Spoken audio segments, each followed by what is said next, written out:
Hey guys. Sorry, I was just decapitating a Demogorgon real quick before we got started. But man, in this episode, we got something special. We've got these super killer lenses for your instant cameras. Not just Polaroid, but Instax as well. These lenses and adapters come courtesy of Retrograde Engineer. He sent these over to me to check out.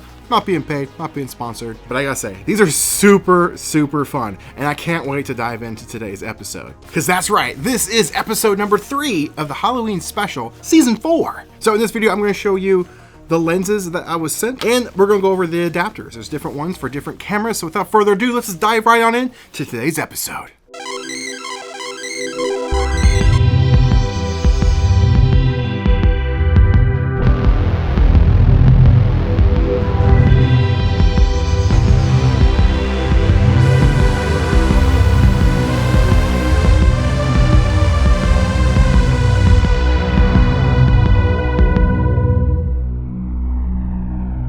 I think I should move. But hey, we are back at the Stranger Things experience. Bittersweet, because this is the last time I'm ever going to be here. This is the last time it's going to be around even, from the rumors that I've been hearing. Retrograde now has lens attachments for the 1-step 2 cameras and a few other ones. But right now we're just using this one. And I'm going to slap on some of these lenses that Retrograde makes as well. Let's have some fun. First one I'm using is the Vortex Prism. When I put it up to my eye and look through it, it looks really cool. Hopefully it translates onto photo. Let's do it.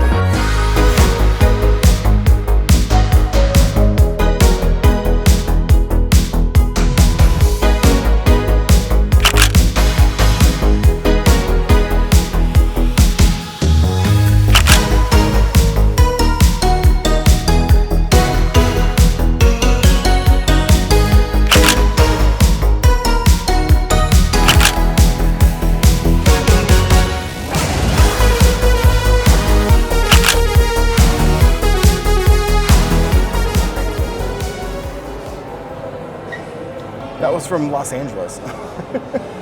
the board travels. So yeah, that's the photo of me in Los Angeles, California. And well, more on that coming up in the next few episodes. Now I'm swapping it out for my SLR 680. Recently got this back from Dennis. He did a full restoration of it. It's the same lenses that I did on the 1-step 2 camera. It's the Vortex one, the Vortex Prism. But with the SLR camera, I can actually visually see what it's going to look like. These bags are great, but man, they're a little cumbersome to try and swap multiple ones while you're out shooting. So that's a bit frustrating, but you can make do. This one's pretty cool. It's like a kaleidoscope. Let's swap it out and try it.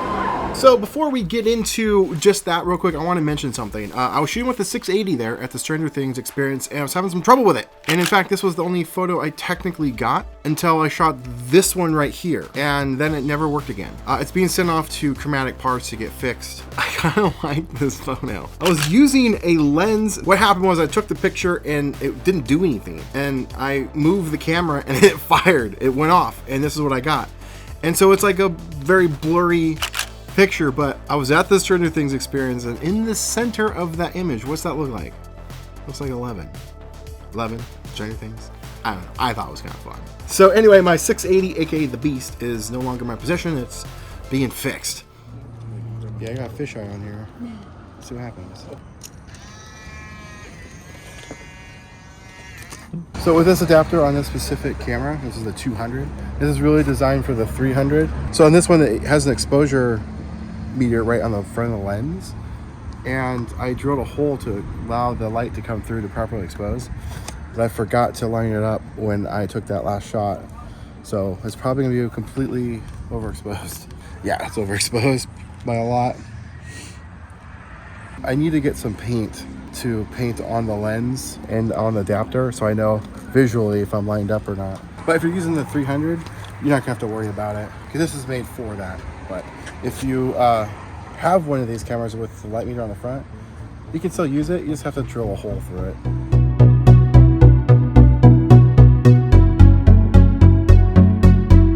Might be too dark. I had it undarkened, but I realized that might not be correct.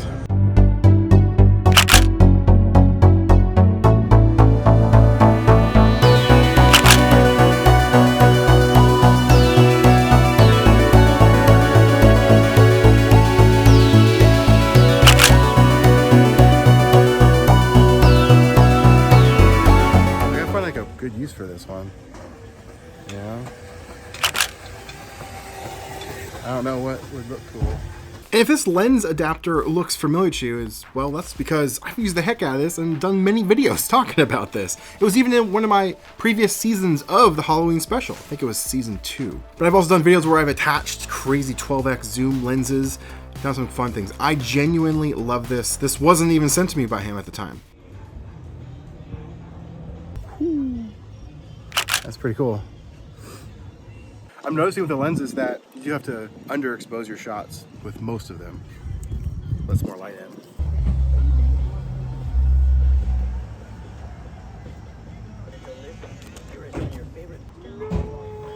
Yeah, to reshoot it. Okay, cool.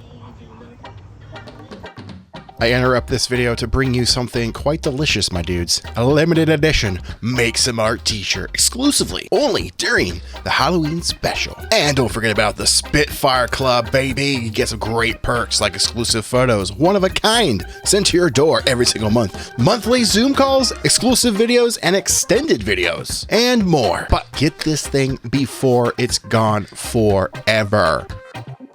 Now, let's dive into these adapters, because these lenses work on, well, a lot of different cameras. Retrograde Engineer offers a variety of mounts, and some of these are brand spanking new this year. And honestly, I don't know if this one is even available at the date of the recording of this video, which I think is coming out very soon. But this is for the 1-step 2 cameras. And then he has one for the Now, and of course the SX70. This is for the Box 600 cameras. It has a little clip that you clip on. This is a custom camera that was actually made by We Are Film Junkies. I need to do a review on this. It's still coming soon. But the clip clips right in between the flash module and then clicks right into place. Look at that. And now I can thread on 37mm lenses. Now I got a really cool lens effect on my camera. How freaking sweet is that? We have the Instax wide adapter. This is technically for the 300, but you can use it on the 200. And if you remember, all I had to do was drill a slight hole for that light meter to meter the scene. These lenses that he sent me are his branded custom ones. Super, super cool. He sent me 5 different ones, and one of them I think I left downstairs. Linear prism, there's a kaleidoscope, my personal favorite one, the vortex prism, and this one surprised the heck out of me. I actually did enjoy the shooting with this one. This is the split prism. It doesn't look that cool when you hold it up to your eye. Interesting results with this. Kind of like a gradient blur on your image. Super cool. Personal favorite is this vortex prism. 1-step 2 camera with this. The Vecna photo. Oh, baby, that's so good. Ah, this camera's so good. And I also used this kaleidoscope, this picture of 11, utilizing the 1-step 2 camera, and I nailed it perfectly. And the reason I'm so excited about that is because, well, you don't get to look through the lens on those cameras. These lenses really shine using an SLR camera because you get to visually see what you're shooting, framing it up, and lining things up. But you do get happy accidents when you're using these other ones. That's part of the fun. So I found this in one of my tests. If you're going to be using SLR camera like your SX70 or 680, you're going to want to shoot it in manual focusing. Otherwise, it's not going to work properly. And I forgot to turn off autofocus, and it focused on me and bypassed to some degree the lens in front of it. And it actually gave it a pretty unique look, actually. I am not upset with this photo. It came out pretty good. But if you want to take it into proper mode, definitely shoot it in manual control focus. That way you can utilize the lens to its fullest capability. But either way, that's not too bad. It's 3D printed, and I was worried about its durability. And I got this back in 2021, and it's never left my bag, and it's perfect.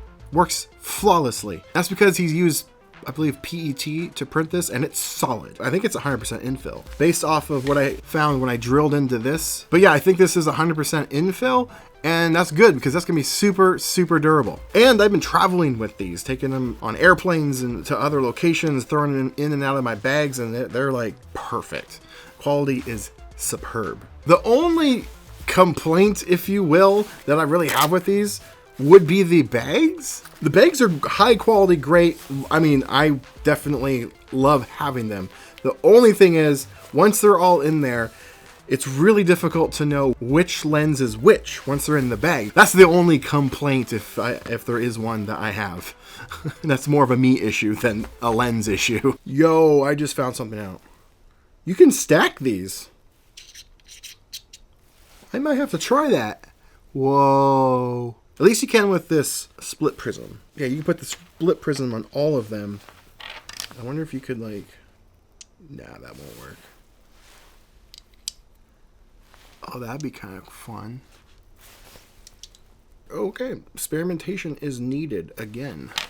These have been a blast to shoot with, and I can't wait to shoot more. Before, I was using this with a fisheye lens, and that was my go-to. It never left my camera bag. But now I've got a few other things to keep in my camera bag at all times, and I'm not really complaining about it at all, because these are super cool and super fun. If you guys want to get some of these, there'll be links in the description below. Snatch some of these up from Retrograde Engineer. And be sure to check out his Instagram. Go follow him. He's got some cool stuff. Definitely worth checking out. Well, that's all I got for you in today's episode, but don't worry, I got you covered. There's a new video tomorrow. Be sure to check back where we dive into expired Polaroid film. Yeah, it's gonna be super cool. We go to a special place. I can't wait to share that with you. But until then, I'll see you in the next video. Now, get out there, make some art.